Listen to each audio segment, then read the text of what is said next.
जय हिंद साथियों। स्वागत है एक बार फिर से आपके अपने YouTube चैनल पर जिसका नाम है मैथ्स बाय अभिषेक।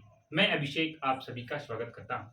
पहले तो सभी से तहे दिल से माफी कि बहुत एक हफ्ते से करीब मैं वीडियो अपलोड नहीं कर पा रहा हूं, क्लास नहीं ले पा रहा था। उसके लिए मैं सभी से क्षमा चाहता हूं। थोड़ी समस्या आ गई थी, थोड़ा सा काम था जिस वजह से मैं वीडियो अपलोड नहीं कर पाया। लेकिन लगातार अब आप सभी के सामने 5 प्रश्न 5 कॉन्सेप्ट की जो हमारी सीरीज थी वो लगातार चलती रहेगी और आप सभी के सामने हम नए-नए प्रश्न और नए-नए कॉन्सेप्ट के साथ रूबरू होते रहेंगे। चलिए बिना समय खराब करते हुए बढ़ते हैं आज की अपनी क्लास की ओर और देखते हैं अपना पहला सवाल और पहला कॉन्सेप्ट। दोस्तों, सवाल जैसा कि आप सभी को दिख रहा है, मैं एक बार और पढ़ देता हूं कि एक अलमारी को 16% के लाभ पर बेचा जाता है। कोई भी अलमारी होगी, एक व्यक्ति के पास, उसने बेचा उसे 16% के लाभ पर बेचा। यदि उसे 100 रुपए अधिक में बेचता, जितने में भी बेची होगी, प्रश्न कह रहा है कि 100 रुपए और अगर मिलते, 100 रुपए अधिक में बेचता तो विक्रेता को 20% का लाभ होता। 16 की तो बेच रहा था, लेकिन कह रहा है 100 रुपया और मिल जाए अगर, तो लाभ बढ़ के 16 से हो जाएगा 20% का लाभ हो जाएगा। तो अलमारी का क्रय मूल्य क्या होगा? दोस्तों, इस सवाल के माध्यम से हम क्रय मूल्य और विक्रय मूल्य, लाभ और हानि के कई सवाल हम समझेंगे और छोटे से कॉन्सेप्ट से एक बार फिर से इसको रिवीजन करेंगे। हमारे कई दोस्तों और कई साथियों ने इस सवाल को पहले पढ़ा होगा, कई पर आता होगा, लेकिन और भी हम अगर इस पर चर्चा करेंगे, थोड़ा और पढ़ेंगे, तो और नए तरीके से इसको हम सीखेंगे और समझ पाएंगे। पहले नंबर तो जो भी चीज जिसकी लागत मूल्य होती है, जिसने भी उस पर लागत आई है, उसे हम कॉस्ट प्राइस या सीपी कह देते हैं समझने के लिए। सीपी यानी कि लागत उस वस्तु का क्रय मूल्य। इस वस्तु पर अगर हम इसमें कुछ ज्यादा में बेचे तो हमें हो जाता है लाभ। स्वाभाविक है, हमें पता है कि अगर कुछ इसमें ज्यादा होगा तो हो जाएगा लाभ। और हो सकता है कुछ कम में बेचे, तो अगर कम में बेचेगा इससे तो हो जाएगी हानि। इतनी बात हम समझ गए। स्वाभाविक है, कोई चीज हमने खरीदी है और अगर उससे ज्यादा बेचेंगे तो हो जाएगा लाभ, और अगर उससे कम बेची तो हो गई हानि। और जितने में बेची, चाहे लाभ हो चाहे हानि हो, उसे हम कहते हैं विक्रय मूल्य। विक्रय मूल्य यानी सेलिंग प्राइस यानी एसपी। एसपी अगर कहीं लिखें तो समझ जाएंगे, सेलिंग प्राइस यानी विक्रय मूल्य, सीपी यानी कॉस्ट प्राइस यानी क्रय मूल्य। बीच में हो सकता है लाभ भी हो सकता है हानि भी हो। अब हानि प्रतिशत और लाभ प्रतिशत जो कई बार हमें सवाल में कंफ्यूज करते हैं, वह हम समझें। जो भी लाभ प्रतिशत होगा या जो भी हानि प्रतिशत होगी, वह हमें सीपी पर ही ज्ञात करनी है या सीपी पर ही दी रही होगी। जैसे कि अगर कोई चीज 100 रुपए की थी और 10% का लाभ होगा, इसका मतलब क्या है कि 100 का 10% यानी 10, यानी वह चीज बिकी होगी 110% में। ठीक ऐसे ही अगर कोई वस्तु 100 की थी और उस पर 20% की हानि हुई, 20% की हानि यानी थी 100 की, 100 का 20% 20 यानी 20 कम में, यानी कितने में बिकी होगी? 20 कम यानी कितने में? 80 में। बहुत बढ़िया। यानी अगर 20% की हानि होती तो जो 100 की चीज थी वो कितने बिक जाती? 80 रुपए में। 10% का लाभ होता तो 100 की जो चीज थी वो कितने की बिक जाएगी? 110 रुपए की। तो कुछ इस प्रकार से छोटी छोटी चीजें हैं जो आपको हो सकता है पता भी होगी। बढ़ते हैं अपने इस सवाल की और समझते हैं कि इस सवाल को हम कैसे बनाएंगे। सवाल में कहा गया है कि यदि किसी चीज को 16% की बजाय 20% में बेचते तो 100 रुपए अधिक मिलते। यही तो है ना। यानी कि माना कि हमने कोई वस्तु 100 रुपए की हो, कितने की होगी? 100 रुपए की, और इसको हम 16% लाभ यानी कितने में बेच रहे होंगे? 116 रुपए। ऐसे ही ना कह रहे हैं कि अगर आप इसको 16 की जगह 20% का लाभ लें, कितने का? 20% का लाभ, तो जी प्रतिशत में कितनी हो जाएगी? 120। तो आपको रुपए में कितने रुपए मिलेंगे? 100 रुपए एक्स्ट्रा मिलेंगे। ये ध्यान रखेंगे, प्रतिशत है और रुपए में इसकी वैल्यू कितनी है? 100 रुपए। कितना बढ़ गया? 16 से बढ़ के कितना हो गया? 20। यानी कितना बढ़ा? 4%। प्रतिशत में बढ़ा है 4 और रुपए में बढ़ा है 100। यानी कि यही 4% की वैल्यू कितने के बराबर है? 100 रुपए के बराबर। बहुत बढ़िया। और हमें निकालना क्या है? ध्यान से देखो, क्रय मूल्य। और क्रय मूल्य हमने कितना माना है? 100। तो 4 की वैल्यू दी है, निकालनी कितने की है? 100 की। तो स्वाभाविक है 1% की वैल्यू निकालेंगे तो आ जाएगा 100/4, और 100% की वैल्यू निकालेंगे तो ऊपर नीचे 100 से गुणा तो आ जाएगा 100 बटा 4 गुणित 100। कोई दिक्कत? छोटा सा कॉन्सेप्ट है, हमने पढ़ा है बचपन में कि अगर एक 10 रुपए की 10 चॉकलेट आती है तो एक चॉकलेट कितने की? अगर 10 रुपए में 10 चॉकलेट आती है तो एक कितने की? 10 बटा 10 यानी कितने की? एक की। सुबह वही यहां पर है, बिल्कुल सेम टू सेम है। 4% बराबर है 100 रुपए की, तो 1% बराबर हो गया 100 बटे 4 के। तो 100% जब निकालना है तो आ जाएगा, दोनों तरफ 100 से गुणा कर देंगे। इसको हल करेंगे, 4 एकम 4 और 25 चौके 100। 25 में 100 से गुणा करेंगे तो आ जाएगा 2500। सवाल बिल्कुल आसान है, एक लाइन और एक स्टेप का है, लेकिन आपको समझाने के लिए ताकि ऐसे कई जितने भी सवाल आए वो आप आसानी से कर सकें, इसलिए इसका आंसर, इसलिए मैं इतना समय ले रहा हूं। इस सवाल का आंसर हो जाएगा 2500, जो कि हमारे ऑप्शन नंबर बी में है, यानी ऑप्शन नंबर बी हमारा सही आंसर हो जाएगा। चलिए बढ़ते हैं अपने अगले सवाल की ओर। छोटा सा और इसमें जो परिवर्तन हो सकता है उसको भी चर्चा करते हैं। कई बार जैसे कि हमें बढ़ाकर मिला, जैसे कि कितने, देखो बढ़ के कितना हो गया 16 से बढ़ के कितना प्रतिशत हुआ है 20%। हो सकता है कई बार कम भी हो, तो उसमें भी हमें घबराना नहीं है और बहुत ही आसानी से प्रतिशत का अंतर निकालना है, और जो प्रतिशत का अंतर होगा उसको रुपए के बराबर ले लेना है। ठीक है, जैसे 16 से बढ़ के हो गया 20, तो कितना बढ़ा 4% बढ़ाने से कितने रुपया मिल रहे 100 रुपए, यानी कि 1% की वैल्यू हो गई 25 और 100% की वैल्यू हो जाएगी 2500। बिल्कुल मन में कॉन्सेप्ट समझने के बाद इस सवाल को देखते साथ आंसर बनाएंगे, पेन चलाने की भी आवश्यकता नहीं पड़ेगी, लेकिन कब, जब हमारा कॉन्सेप्ट क्लियर हो। उम्मीद है इस सवाल को और लाभ हानि के इस प्रकार के सवालों को आप अच्छे से समझ पाए होंगे। चलिए बढ़ते हैं अपने अगले सवाल और अगले कॉन्सेप्ट की ओर। दोस्तों बढ़ते हैं अपने अगले सवाल और अगले कॉन्सेप्ट की ओर। जिस बोर्ड मास का सवाल है, चालू है ना, चलो ठीक, देखते हैं इसको। इसे बनाने के आप सभी को पता है, आप सभी इसके कई तरीके लगाते हैं, लेकिन हम इसे सीधे तरीके से ना करके एक नई मेथड और एक नया तरीका सीखेंगे, ताकि हम ऐसे बड़े से बड़े सवालों को बहुत ही कम से कम समय में कर सकें। मेरे कई साथी जो नए साथी जुड़े हैं उनके लिए भी यह मेथड बहुत ही कारगर हो। स्वाभाविक है, बोर्ड मास आपको पता है BODMAS, जिसमें हम ब्रैकेट का भाग, गुणा और आखिरी में जोड़ना घटाना करते हैं, ये सब आपको पता है। सबसे पहले छोटा, फिर मंझला कोष्टक, बड़ा कोष्टक, बार कोष्टक, ये सब मुझे बताने की जरूरत नहीं है, आप सभी इतना तो जानते ही। आज हम इस सवाल को लेने का मेरा एक उद्देश्य, जिसमें हम एक बेहतरीन तरीके की मेथड सीख सकें जो हमें बहुत ज्यादा कारगर आएगी, बहुत ही ज्यादा कारगर। सभी सवाल हमें करने नहीं होते, क्योंकि सब सवालों को अगर करने बैठेंगे भी तो हमारे पास एग्जाम में इतना समय ही नहीं है कि पूरे सवालों को हम पूरे कैलकुलेशन से करते रहें। सभी सवालों को ऐसा नहीं करना है। सबसे पहले इकाई का अंक यानी यूनिट डिजिट मेथड हम लगाएंगे। अगर वह लग गई, कैसे लगेगी, उसके लिए हमें ऑप्शन देखने पड़ेंगे। सभी ऑप्शन के इकाई के अंक अगर अलग अलग हैं तो ऐसे सवाल को हम यूनिट डिजिट से करेंगे। लेकिन चूंकि ये एसएससी जीडी का पुराने पेपरों में आया हुआ सवाल है, तो इसमें इकाई का अंक 1 से नहीं है, तो इसमें यूनिट डिजिट मेथड नहीं लगेगी। लेकिन इसमें डिजिटल मेथड, या जिसे हम C9 मेथड कहते हैं, C9 कॉन्सेप्ट ऑफ 9 मेथड जिसे कहते हैं, वो इसमें लग जाएगी। वह कैसे पता करेंगे, हम इन सभी ऑप्शनों को जो भी है इनको जोड़कर देख लेंगे। इसको जोड़ा 1 आ गया, इसको जोड़ा 9 आ गया, इसको जोड़ा 2 और 1 3 आ गया, तो इसको जोड़ा 5 और 1 6। चूंकि चारों ऑप्शन का डिजिटल सम जो है वो अलग अलग आ रहा है, तो इसमें हम C9 मेथड बहुत ही सरल और आराम से लगा सकते हैं। अब करना क्या है, करना कुछ नहीं है, कितनी भी बड़ी संख्या लिखी हो, चाहे दशमलव लिखा हो, चाहे प्रतिशत लिखा हो, उसको डायरेक्ट जोड़ देना है। चाहे दशमलव हो, चाहे प्रतिशत हो, सब बिल्कुल डायरेक्ट उनको जोड़ते जाना है। जोड़ते जाना है का मतलब क्या है, इधर लिखा है 25, तो 25 का डिजिटल सम हो जाएगा 5 और 2 7।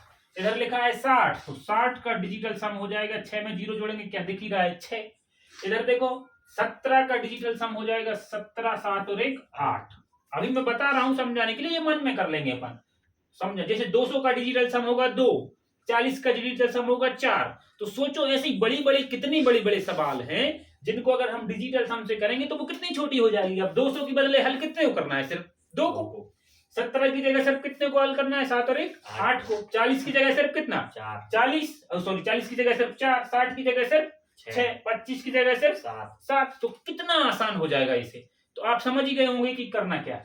तो सबसे पहले जो भी अंक लिखे हैं उनका डिजिटल सम लिख लेंगे। सवाल आपको ऐसा दिख रहा है लेकिन हम उसको डिजिटल सम के रूप में लिखेंगे। कैसे लिखेंगे?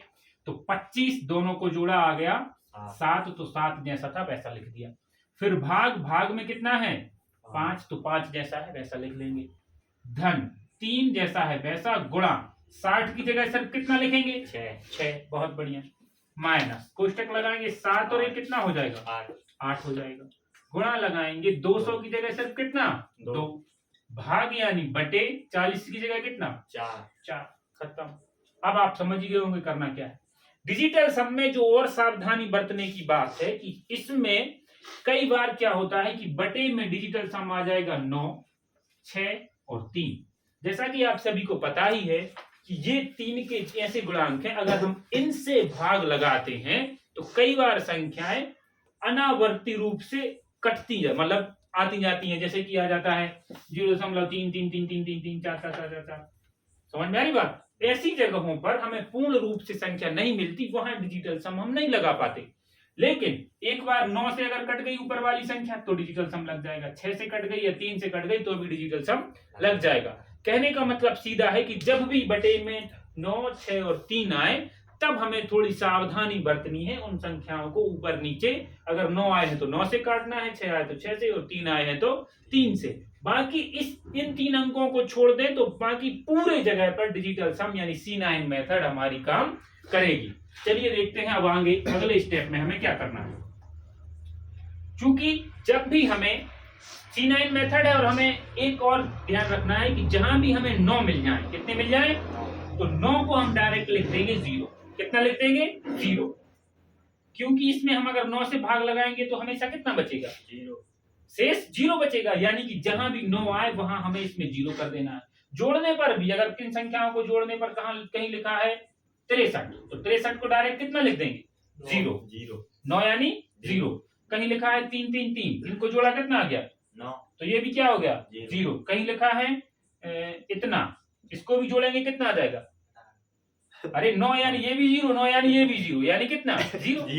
और 18 अगर जोड़ने पर 18 भी आ रहा है तो इसको फिर जोड़ेंगे, 18 और 8 में कितना हो गया 9 यानी फिर से क्या 0। तो बहुत ही शानदार और मजेदार मेथड है, बस आपको घबराना नहीं है और ऐसे कई सवालों को इससे लगाना है। और हम अभी आपको सिखाई दे रहे हैं, बार बार आप इसको 2 या 3 सवाल करेंगे आपकी मेथड मजबूत हो जाएगी। इसलिए हम इसके आज 2 या 3 सवाल करेंगे। पहले सवाल में कॉन्सेप्ट हमने सीखा कि भैया जितने भी हैं उनको डिजिटल सम करके लिख दो, जैसे चिन्ह लगे हैं वैसे लगा दो। अब बारी आई बटे की कि बटे को कैसे निपटा। तो ध्यान से बस इतना रखना है कि नीचे अगर 5 है तो हमें यहाँ ऐसी संख्या बनानी है जिसको जोड़ने पर 10 आ जाए। कितना आ जाए 10 आ जाए, यानी कि 1 आ जाए। कितना आ जाए उसका डिजिटल सम 1। काहे कि किसी भी संख्या के बटे अगर आप 1 करोगे तो कोई दिक्कत नहीं आएगी। तो 5 को 1 कैसे बना सकते हैं, अगर हम 5 में 2 से गुणा कर दें तो 5 दूनी कितना हो जाएगा 10, यानी डिजिटल सम कितना आ गया 1। कहने का मतलब इतना है कि जहां भी बटे में 5 आए, जहां भी कितना आए बटे में 5, तो ऊपर नीचे 2 से गुणा कर देंगे। कितने से गुणा कर देंगे 2 से, क्योंकि ये 5 दूनी कितना हो जाएगा 10। यहाँ 5 है यानी ऊपर नीचे कितने से गुणा करेंगे 2 से। जैसे ही ऊपर नीचे 2 से गुणा करेंगे तो ये तो 5 दूनी हो गया 10 यानी 1, कोई दिक्कत नहीं है। बस इसमें गुणा कर लेंगे 7 दूनी 14 का डिजिटल सम कितना आ जाएगा 5, यानी कि इस पूरे को हल करने पर कितना आ गया 5। बहुत बढ़िया। धन लगा है, धन लगा देंगे। इनको गुणा करो 6 3 18, और 18 को भी हम जब जोड़ेंगे तो कितना आ जाएगा 9, यानी कि इस पूरे की जगह हम कितना लिख देंगे 0, 9 यानी 0। ठीक, फिर माइनस लगा है, माइनस लगा देंगे। 8 जैसा है वैसे ही गुणा 2/4। अब इधर थोड़ा सा दिमाग लगाना है। 4 को बनाना है हमें डिजिटल सम में 1, यानी ऐसी संख्याएं नहीं, इनको काटना नहीं है दोस्तों, सावधानी बरतना है। ऐसी संख्या बनानी है जिसको जोड़ने पर कितना आ जाए 10, यानी 10 में तो 1 बनेगा। तो जब भी 4 आए तो ऊपर नीचे गुणा कर देंगे 7 से। कितने से 7 से। हमने क्या क्या सीखा, जब भी बटे में 5 आए तो ऊपर नीचे कितने से गुणा 2 से, और 2 आएगा तो किससे 5 से। 5 आएगा तो 2 से, 2 आएगा तो 5 से।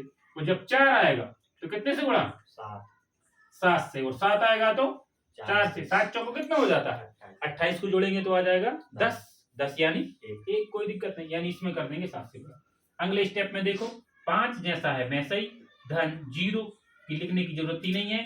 इधर आ गए डायरेक्ट माइनस पर, 8 जैसा है वैसे ही ये हो जाएंगे 28 और 28 का आ जाएगा 1। इसको लिखने की कोई जरूरत नहीं है, बस इसका गुणा कर देंगे। 7 दूनी 14 यानी कितना 5, 14 यानी 5। बहुत बढ़िया, कोई दिक्कत? ठीक, इनका गुणा कर लेंगे 5 जैसा ही वैसे ही। 8 पंचे 40 का सिर्फ कितना 4।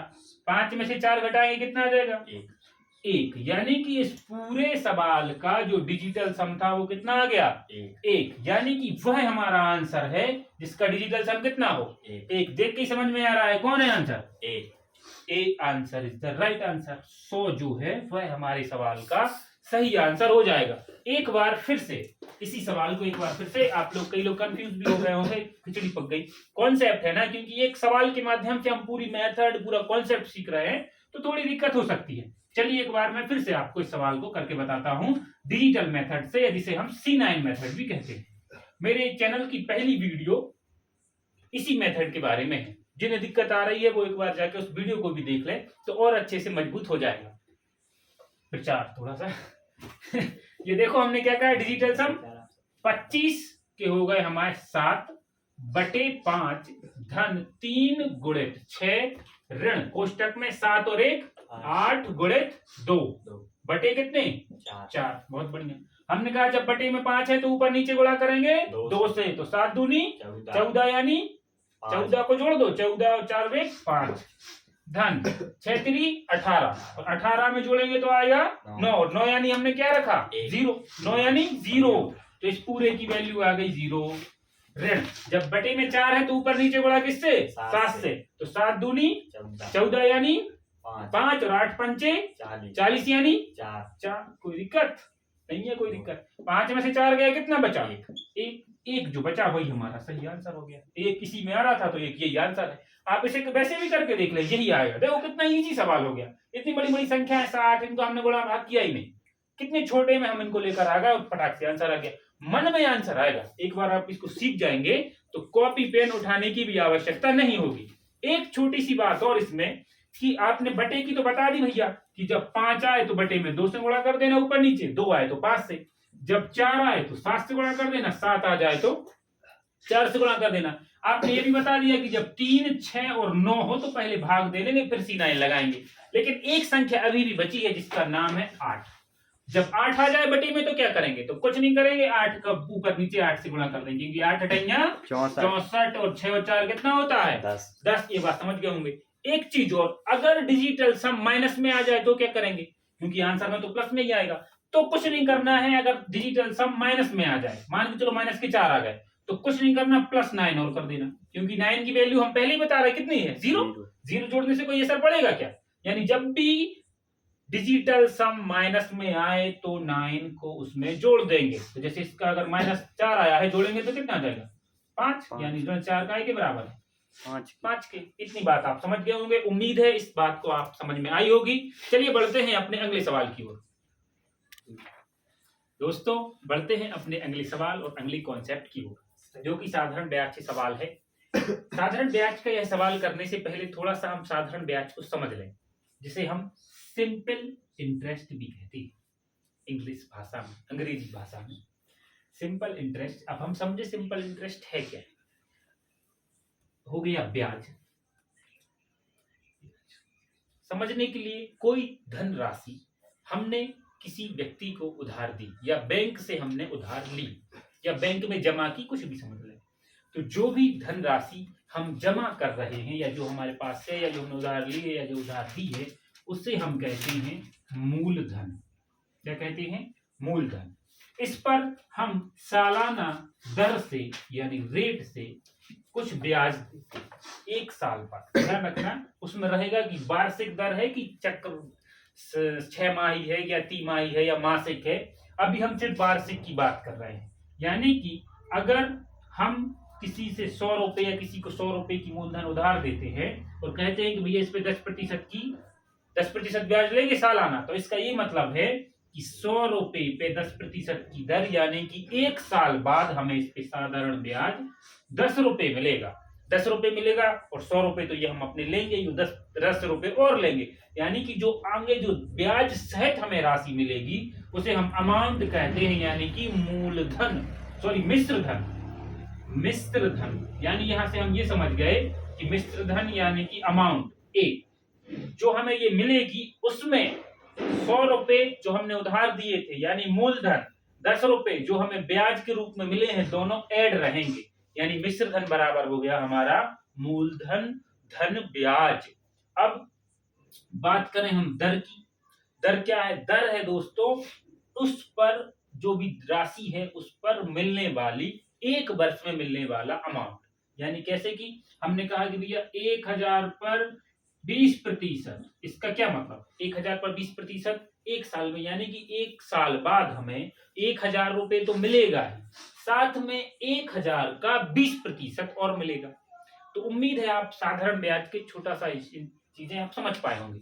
साधारण ब्याज और चक्रवृद्धि ब्याज में बस यही अंतर है कि हर बार जो मूलधन रहेगा जिस पर हमें कैलकुलेट करना है वो हमेशा एक ही रहेगा, यही बदलेगा नहीं, ब्याज पर ब्याज नहीं लगेगी। जैसे कोई धनराशि 100 रुपए है उस पर एक साल में ब्याज 10 रुपए मिलता है, तो 2 साल में मिलेगा 20, 3 साल में 30, 4 साल में 40, 50, ऐसे ही ब्याज बढ़ता जाएगा, मिश्र जो मूलधन थी वो वही रहेगी। इतनी बात अगर आप समझ पाए हैं तो इस सवाल को बनाने में आपको बहुत ही आसानी होगी। चलिए बढ़ते हैं अपने सवाल की ओर। एसआई का सूत्र तो आपको पता ही होगा, PRT/100, वो भी लिख लें, जरूरत लेकिन उसकी है नहीं, फिर भी जो नए सदस्य हैं वो लिख लें कि एसआई यानी साधारण ब्याज बराबर PRT/100, जहां पर P प्रिंसिपल मूलधन है जो हमने उधार दी या ली है, R रेट यानी दर है जिस दर पर ली गई है, T यानी समय कितने समय के ली गई है, और 100 तो जानते ही होंगे बटे 100। इसको हम हल करेंगे तो हमारा निकल आएगा ब्याज कौन सा? साधारण ब्याज, सिंपल इंटरेस्ट। चलिए अब अपने सवाल की ओर बढ़ते हैं। सवाल में कह रहा है कि एक विशेष धनराशि 7 वर्षों में इतने रुपए और 11 वर्षों में इतने रुपए हो जाती है, यानी कोई भी धन दिया होगा, ये बात है ही नहीं कि कितने दिए थे, बस ये बता रहा है कि 7 वर्षों में इतनी हो जाएगी और 11 वर्षों में इतनी हो जाएगी। तो 11 वर्षों में कोई धनराशि हो जाती है 6640 और 7 वर्षों में वही थी 5680 रुपए। इतनी बात आप समझ गए। ये दिया गया है टाइम और ये दिए है रुपया, मनी, रुपए। इतने इतने सालों में इतनी हो जाती है। स्वाभाविक है मिश्र मूलधन जो रहेगी वो स्वाभाविक है सबकी ऐड रहेगी। अगर हमें पता करना हो कि इनका अंतर देखो कितना है, इनमें है अंतर 4 का, तो 4 वर्ष में हमें कितना ब्याज मिलेगा वह हम इनको घटाकर पता कर सकते हैं। स्वाभाविक है क्योंकि ब्याज ही तो बड़ा है। अगर 100 रुपए पे एक साल में 10 रुपए मिल रहे थे तो 2 साल में 20 मिल जाएंगे, है कि नहीं? लेकिन 100 तो हमेशा साथ में रहेंगे। जो बड़ा है ये 10 रुपए, ये क्या है? ब्याज ही तो है, ब्याज ही है कि नहीं? यानी इसमें से अगर हम इसको घटाएंगे तो हमें ब्याज मिल जाएगा कितने साल का? 4 साल का। चलो देखते हैं, इनको घटाया तो आ गए 4 वर्ष, इसको भी घटाया तो इसको घटाएंगे 0, 6 और ये 15, 9 यानी 996। 4 साल में किसी राशि पर हमें कितना ब्याज मिलता है? 960 रुपए। 960 रुपए मिलता है 4 साल में। हम कहें एक साल में बताओ कितना मिलेगा, तो कुछ नहीं करना है, ये 4 इस तरफ से और इस तरफ आ जाएगी। 4 एकम 4, 4 दूनी 8, 4 चौको 16, यानी एक वर्ष में हमें मिलता है 140 रुपया, सॉरी 240 रुपया। एक वर्ष में कितना मिलता है? 240। हर साल ऐसे ही 240 मिले होंगे। जब 11 साल की बात कर रहे हैं तो ऐसे 240 11 साल मिले होंगे और वह राशि भी ऐड रही होगी। और जब 7 साल की बात कर रहे हैं तो ऐसे ही 240 7 बार मिले होंगे और वह राशि भी ऐड होगी। यानी कि जब हम बात कर रहे हैं 7 वर्ष की, इसका मतलब क्या है कि इसमें पी तो है ही, साथ में 7 साल का एसआई भी है। 7 साल में जो राशि हमें 5680 रुपए दी गई है, इसका क्या मतलब है? यही तो मतलब है कि जो हमने दिया था वो तो है ही, साथ में 7 साल का एसआई भी है। एक साल का एसआई कितना है? 240। ये हमने इसको अंतर से निकाल ही लिया। जब हमें 240 एक साल का पता है तो 7 साल का पता कर सकते हैं कि नहीं? कैसे करेंगे? इसमें गुणा कर लेंगे 7 से, तो 7 से इसमें जैसे ही गुणा करेंगे दोस्तों तो ये आ जाएगा 7 शून्य 7 चौको 28 की 8 हासिल 2, 7 दूनी 14 और 2 हो जाएगा 18। इतना ही ना? हाँ ठीक। यानी कि हमें 7 साल में कितना ब्याज मिलेगा? 1880। और 7 साल में रकम कितनी मिल रही थी? मिश्र धन 5680। गलत तो नहीं कर लिया मैंने? हाँ शायद कर लिया। 7 7 चौको 28, 7 दूनी 14, 16, 6 आएगा यहाँ, कोई दिक्कत नहीं, हो जाता है। यानी 7 साल का ब्याज है 1680 और 7 साल में पैसा मिल रहा है तुम्हें, बस। तो प्रिंसिपल निकालना बहुत ही आसान है। अगर हमने कुल राशि जो हमें आखिरी में मिली है उसमें से हम ब्याज को हटा दें तो हमें वह राशि मिल जाएगी जो शुरू में उधार ली गई थी या दी गई थी, जिस पर हमें ब्याज मिला है, जिसे हम मूलधन या प्रिंसिपल भी कहते हैं। तो 7 साल में मिल रही राशि इतनी, 7 साल का ब्याज है इतना। तो उसमें से जो राशि शुरू में दी गई होगी, अगर हमसे पूछता कि वह मूलधन ज्ञात कीजिए, तो मूलधन तो यहाँ निकल ही आया था हमारा 80,000 4000, कितने हो गए 4000। लेकिन ये नहीं पूछा हमसे, प्रिंसिपल नहीं पूछा, हमसे पूछा है भाई तुम रेट यानी दर बताओ कितनी है। तो अब बिल्कुल आसान हो गया काम, हमें पता है इतने रुपए दिए हैं और 1 साल में हम ब्याज लेते हैं 240 रुपए। कितने रुपए उधार दिए हैं और उस पर ब्याज लेते हैं 240 रुपए। तो बस यही पता करना है कि 4000 का कितने प्रतिशत 240 रुपए है। 4000 का कितने प्रतिशत 240 रुपए है। इसको भी बहुत आसानी से कर लेंगे हम। देखो, अगर हम ये 2 शून्य हटा दें तो मिल जाएगा 40, यानी 1% कितना है 40। 1% कितना है 40। इसमें 40 से भाग दे देंगे। जैसे 40 से भाग देंगे, 4 एकम 4, 4 छः 24, यानी दर जो है वो 6% की है। 4000 का 6% है 240। 4000 का 6% कितना है 240। उम्मीद है आपको यह बात समझ में आई होगी। यानी कि सवाल का आंसर कितना हो जाएगा 6। ये इतना बड़ा और समय इसलिए ले रहा है क्योंकि हम इसे 0 लेवल से आगे तक ले जा रहे हैं। आपने कई जगहों से इसको पढ़ा होगा, कई तरीकों से इसको पढ़ा होगा, लेकिन इस क्लास में छोटे छोटे डाउट और नए नई चीजों को हम सीख रहे हैं। बड़े से बड़े सवालों को और कैसी बारीकी से हम बना पाएंगे वो भी देख रहे हैं। ऐसे सवाल बनाने के लिए हमें पहले पता करना है कि 7 11 यानी वर्षों में ब्याज कितना मिल रहा है। किया हमने कुछ नहीं है, 11 में से 7 घटाया आ गया 4, और 11 वर्ष की धनराशि 6640 में से 5680 घटाया आ गया 960, यानी 4 साल में ब्याज हो गया 960। 4 साल में 960 तो 1 साल में 240, तो 7 साल में कितना होगा 1680। 7 साल वाली रकम में से इसको घटाया, 11 वाली में से भी हम कर सकते थे, उसमें हमें इसमें 11 से गुणा करके इसमें से घटाना पड़ता, लेकिन हमने 7 से थोड़ा सरल था इसलिए किया। इसको घटाया आ गया 4। अगर हमसे पूछता कि भैया प्रिंसिपल यानी मूलधन बताओ कितने उधार लिए थे उसने, तो कह देते कितने 4000। लेकिन पूछा गया था दर बताओ, यानी 4000 का कितने प्रतिशत है 240। इसको हल किया हमने, डायरेक्ट आ गया 6%। और जिसे ये समझ में ना आया हो वो ऐसे भी कर सकता है, 4000 का x प्रतिशत बटे 240, लेकिन इसको करने की जरूरत नहीं है, हमने बताया 1% हो गया 40, 4 से भाग लगाया गया 6, यानी 6% हो जाएगा इसका 24। और हम देख भी पा रहे हैं कि 4 6 24 होता है यार, यानी 6%। 6% जो है इस सवाल का आंसर आ गया। उम्मीद है आपको यह सवाल समझ में आ पाए होंगे। वीडियो लंबी हो रही है इसलिए इसके आगे के जो सवाल है वो हम अगले पार्ट में डिस्कस करेंगे। मिलते हैं अपनी अगली वीडियो में। अपनी पढ़ाई ऐसे ही जारी रखिए, तब तक के लिए जय हिंद, जय भारत।